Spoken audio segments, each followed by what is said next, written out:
আসসালামু আলাইকুম। হে ইসলামিক ভাই ও বোনেরা, কঠিন হৃদয় নরম করার উপায় অস্টি করেছেন মিজানুর রহমান আজারি।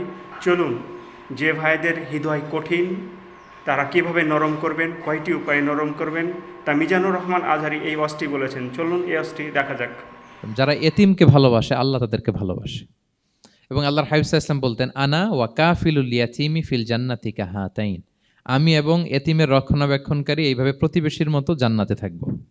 এই দুই আঙ্গুলের মাঝে যেমনি গ্যাপ নাই, আমার আর এতিমের রক্ষণাবেক্ষণকারী তার বাড়ির মাঝখানে কোনো গ্যাপ থাকবে না জান্নাতে। We will be neighbour in paradise. জান্নাতে এরকম আমরা কাছাকাছি থাকবো। আল্লাহু আকবার পড়েন। তাহলে এতিমের রক্ষণাবেক্ষণকারীকে আল্লাহ তাআলা ভালোবাসেন। যারা এতিমকে পছন্দ করে না, এতিমকে তাড়িয়ে দেয়, তাদেরকে আল্লাহ পছন্দ করেন। আল্লাহ তাআলা বলেন, আরাআইতাল্লাযী ইউকাযযিবু বিদ্দীন ফাযালিকাল্লাযী ইয়াদুউল ইয়াতীম। যারা আখিরাতকে অবিশ্বাস করে তারাই এতিমকে ঘাড় ধাক্কা দিয়ে তাড়িয়ে দেয়। কোনো বিশ্বাসী কখনো এতিমের সাথে খারাপ আচরণ করে না। আপনাদের যাদের মন শক্ত, অনেকের চোখ দিয়ে পানি নামে না। আমার এক আত্মীয় আছে, খুব আল্লাহওয়ালা। আমার জীবনে এত আল্লাহওয়ালা আমি দেখি নাই, কিন্তু ওনার চোখ দিয়ে পানি নামে না। বারবার এসে আমারে বলে যে, মিজান কি করবো বলো, তুমি একটু মোনাজাত ধরো। আমার মনে আছে আমি ওনাকে নিয়ে মোনাজাত ধরতাম, তো ওনার কান্না আসে না চোখ দিয়ে। এত আল্লাহওয়ালা, খুব ভালো মানুষ, কিন্তু চোখ দিয়ে পানি নামে না। এটা অনেকের হয়, নানা কারণে হয়। তো আল্লাহর হাবিব সাল্লাল্লাহু আলাইহি ওয়াসাল্লাম বলেছেন, কারো যদি চোখ দিয়ে পানি না নামে বা হৃদয় নরম না হয়, তারা যেন এতিমের মাথায় হাত বুলিয়ে দেয়। এক সাহাবী এসে বলেন, ইয়া রাসূলুল্লাহ, আমার হৃদয়টা বড় শক্ত, হৃদয় নরম হয় না। রাসূল সাল্লাল্লাহু আলাইহি ওয়াসাল্লাম বললেন, তাই? আতুহিব্বু আন ইয়ালিনা কলবুক, তুমি কি চাও তোমার হৃদয় নরম হোক, ওয়া তুদরাকা হাজাতুক, এবং তোমার আশা পূরণ হোক? তিনি বললেন, হ্যাঁ। তখন রাসূল সাল্লাল্লাহু আলাইহি ওয়াসাল্লাম বললেন, ইরহামিল ইয়াতীম, এতিমের উপর রহম করো। ওয়ামসা আলা রাসি, এতিমের মাথায় হাত বুলিয়ে দাও। ওয়া আতইমহু মিন তুআমিক, তোমার খাবার এতিমকে খাওয়াও। তালিনু কলবুক, তোমার অন্তর নরম হবে। তুদরাকা হাজাতুক, তোমার ইচ্ছা পূরণ হবে। তাহলে হৃদয় যদি শক্ত থাকে, কার মাথায় হাত বুলাবেন? বুলাইছেন কখনো? খুঁজে খুঁজে হাত বুলাবেন।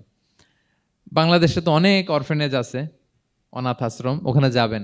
সুযোগ হলে একদিন যে একটু লাঞ্চ করলেন ওদের সাথে বসে, ডিনার করলেন, একসাথে খেলেন, ওদের মাথায় হাত বুলিয়ে দিলেন, সাধ্যমতো কিছু উপহার হাতে তুলে দিলেন, আপনার ইচ্ছা পূরণ হবে আর আপনার হৃদয় নরম হবে ইনশাআল্লাহ।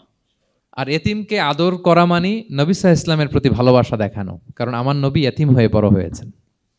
এতিমের প্রতি ভালোবাসা প্রকারান্তরে নবী সাল্লাল্লাহু আলাইহি ওয়াসাল্লামের প্রতি ভালোবাসা দেখানো হয়, কারণ আমার নবী এতিম হয়ে বড় হয়েছেন। সুবহানাল্লাহ। কিন্তু তার বিপরীতে আমরা সমাজে কি দেখি? এতিমের মাথায় হাত বুলানো তো দূরের কথা, এতিমের সম্পদও খেয়ে ফেলে অনেকে। হ্যাঁ, এরকম আছে না? এতিমের সম্পদ দেদারসে গিলতেছে।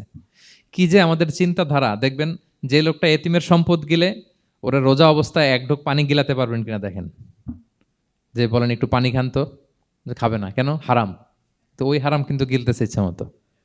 রোজা অবস্থায় এক ফোঁটা আপনি পানি গিলাতে পারবেন না এরে, কেন? হারাম। কিন্তু ওইদিকে ভাতিজার সম্পদ গিলতেছে দেদারসে। আল্লাহ বলেন, এটা ভাতিজার সম্পদ না, এটা তুমি জাহান্নামের আগুন পেটে ঢুকাচ্ছ। ইন্নাল্লাযীনা ইয়াকুলুনা আমওয়ালাল ইয়াতামা যুলমান ইন্নামা ইয়াকুলুনা ফি বুতুনিহিম নারা ওয়া সায়াসলাউনা সাঈরা। যারা এতিমের সম্পদ খায়, এটা সম্পদ না, এটা জাহান্নামের আগুন তুমি পেটে ঢুকাচ্ছ।